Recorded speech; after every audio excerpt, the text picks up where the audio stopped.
Okay, welcome. My name is Remy, and I'm going to present my instructional design document, and I will briefly go over it in what you can find here, and then I will go briefly over the mini course in the learning management system. Now, first of all, this is the instructional design document, and the title of my mini course is Engaging Webinars. And I will not go over all the topics, but I will quickly open them. But the main idea of this course is to teach subject matter experts how to connect and interact with their online audience in a better way. And a secondary audience is also the webinar producers that could follow this to know what the subject matter experts are trying to achieve. And I'm trying to make this course platform independent, so it's not about the tool that they are using, but about the techniques that they are using. And let's quickly go to the course learning outcomes. Well, as you can see, I have the knowledge gaps named here. The target audience is the subject matter experts that are working in bigger organizations. And there's a course type that I have selected. That's an how-to course. I'm really trying to learn them how to connect with their audience and how to interact with their audience. And then there's the course modality, which is synchronous online or asynchronous online. Some of the parts are synchronous, and other parts they will work on by themselves. The idea is that the part that they will work on themselves is the theoretical part, and there's the synchronous part in webinar sessions where they can actually practice what they learned and give feedback and get feedback, as well as asking questions. Now, the course learning outcomes, I will take some time to go over these. Course learning outcome 1, I would like the learners to be able to design an engaging learning session on their subject matter after this course. And they would be able to justify their choice of interactive elements that they use, as I think that's a key part of what is missing in most online sessions. And then the second part is, or in course learning outcome number 3, is to explain why the flow of their session is important and keeping their learners engaged, as well as a course learning objective 4, or course learning outcome number 4, deliver an engaging learning session with interactive elements. So 3 and 4 are closely related. And then number 5 is where the webinar producers or partners are coming in. And I'm focusing on webinar producers, is how they supposed to interact with partners before the delivery, because what I've seen happening is that they don't always speak the same language, and that causes miscommunications during a live session. So it gives them some tips and tricks on how to communicate and interact with partners before a delivery, with as final goal, of course, to again improve their final delivery. Then we have a module, but I will go over the module in the learning management system. So you will see there some of the assignments and activities as well, learning activities, but they are written out here. And there are some assessment strategies that I was thinking of in the beginning. And you can see different kinds that I have. There are some formative assessments, where they are participating in discussions, as well as quizzes and knowledge checks. And there's a peer evaluations as well during the live discussions. Now, let me briefly go to the resources that I have looked at. Sorry, that's here. There are different experts that I have connected with and will keep in touch with. One is Darlene Brady Christopher, is author of the book Successful Virtual Classroom, and we have Cassie Labori.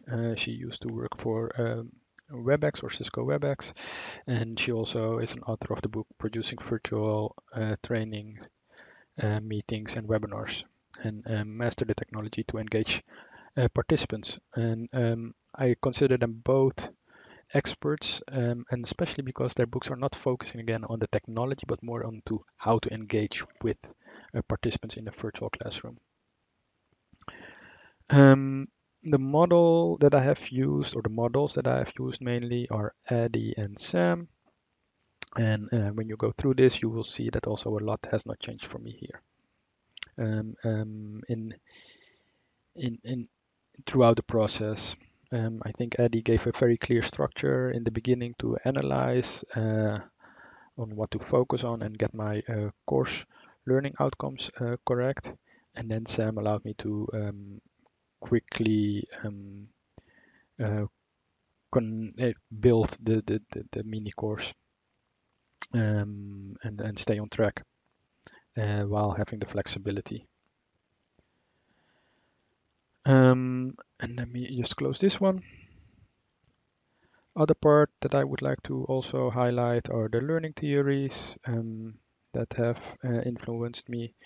That are the constructivism application and Rjokhoe, as I'm focusing on adults. I think these two really have influenced my mini course and design of my mini course a lot. Because I'm building on existing knowledge that they have, and that's where constructivism come in. And yeah, of course, it's adult learning, so I really hope to get that internal motivation for them to improve. Is what I try to use for them to start and finish this course. Down here you will see all the digital media assets. Most of them I have designed myself.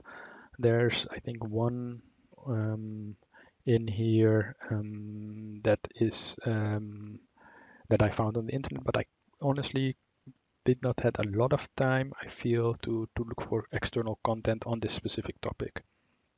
But this is the list of my digital media content or digital media that I've used and worked on. Then we have here storyboards that I created, and I will continue creating storyboards as this module will grow. Now let me quickly go to my course. Here's the engaging webinar course. I use Talent LMS. If I go to the course, first thing you will see is the syllabus. I created it. It's fully available online and it can also be downloaded here. And it pretty much describes everything that the student would need to know before they start the course and what they would need to focus on to make this course successful. Now, secondly, in the LMS, there's a welcome video that shows the students how to go through the course and how the system works. And then there's an e-learning course, an instruction-led session that pretty much lets them connect with me in person and gives them the time to ask questions and introduce themselves as well. It's just an informal introduction and get to know each other meeting. And for me, also an opportunity to get to know the audience. Then they will be off on themselves, going through an e-learning module. I'm going to try to see if I can open it quickly. And this is opened right now, or opening right now. And as this opens, let's see.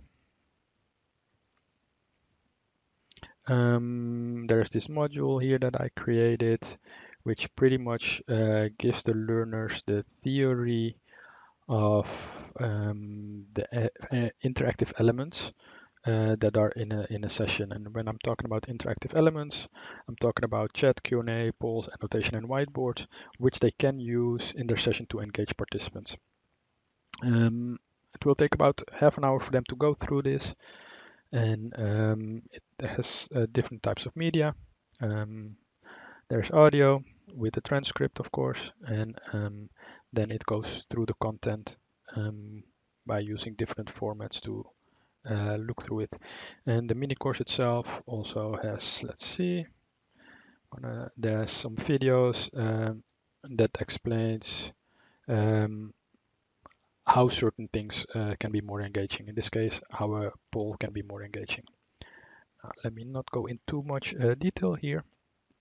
At the end, there's also an exercise. I did not want to close the session with a a full-on quiz on do you know it or what's happening, do you know the knowledge. So I put in a drag and drop exercise to test the user's knowledge, where they literally just have to drag the right chord to whether they would do it or would not do it. And there's like around 10 of these cards. And then after this session, they can exit the course, and then there would be a handout available for them, which again would show them some tips and tricks that they had in the e-learning.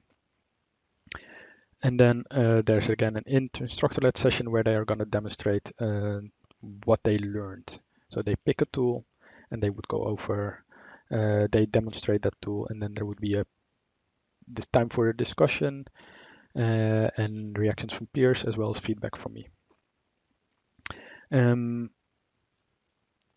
There will also be an online discussion posted. The discussion in the session itself is just brief, but the online discussion would go in more detail about their demonstration, so that they also have something on paper and allows them to get more in deep reflection on what they delivered and what they've seen from others.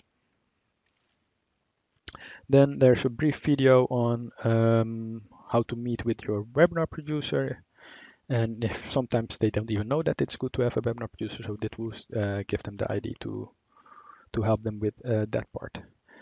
Then after the video of the webinar producer, there's a small knowledge check. I think there's like around 2 questions here, just for them to know if they got the key points of what they need to pay attention to. And then there's again an online discussion about how to craft or create an online webinar. This is just an online discussion where they would click and they get the assignment, and they would just pretty much go through with their peers and reflect on their own experience to figure out what is a good session and why they think it was a good session. And then after that, there again, there's a live session before they deliver their final assignment. This would give them the chance to ask any additional questions before they have to deliver the final assignment. And the final assignment is written down here. And it's pretty much where they look at an existing session or create a new session, and where they need to articulate their problem or what was not working, or if it was an old session, and then what they would do to create the flow of a new session. And that could then be delivered in a short presentation, a PowerPoint in person, or a recording of a short presentation. It could be written in a Word file, or it could be presented in a video. And they would be asked to upload it in the learning management system. And then finally, there's an assessment consisting of 10 questions. Once they pass the assessment, that is, of course, it would be good, but it's only part of the full score. Then finally, there's a survey that would that's posted external on Google Drive or Google Forms, that would let them give me information on how they perceived the course and what can be improved. I think with that, in short and very briefly, I've covered everything what needed to be discussed. But if I'm missing something, please let me know. I know I went a little bit over time, but 10 minutes I feel is way too short to cover all the items. So I hope this gives you a little bit of feeling of what it is and what to expect. And yeah, I think it's really it was an exciting assignment so far, and I really learned a lot. So thank you, and looking forward to your feedback.